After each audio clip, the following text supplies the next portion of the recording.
আসসালামু আলাইকুম গাইস, কেমন আছেন সবাই? আশা করি অনেক অনেক ভালো আছেন।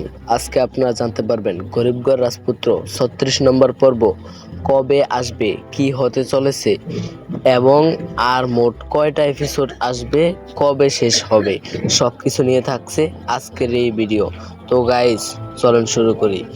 গাইস, গরিবগড় রাজপুত্র ইতিমধ্যে 35টা এপিসোড আপনারা দেখে ফেলছেন, আর মাত্র 4টি এপিসোড আসবে, অর্থাৎ মোট 40টি এপিসোড থাকবে। তো গাইস খুব শীঘ্রই শেষ হয়ে যাবে গরিবগড় রাজপুত্র নাটক। তো গাইস আমি এক্ষুনি আপনাদের বলে দেব গরিবগড় রাজপুত্র 36 নম্বর এপিসোড কবে আসবে। তার আগে আমার চ্যানেলটা সাবস্ক্রাইব করে ভিডিওটিতে একটি লাইক করে দেন এবং পারলে একটা কমেন্ট করে জানিয়ে দিবেন গরিবগড় রাজপুত্র নাটকগুলো আপনার কাছে কেমন লাগে। তো গাইজ, গরিবগড় রাজপুত্র 36 নম্বর এপিসোড আসছে আগামী মঙ্গলবার ঠিক দুপুর 12টায়। তো সবাই রেডি থাকবেন গরিবগড় রাজপুত্র 36 নম্বর পর্ব দেখার জন্য। আল্লাহ হাফেজ।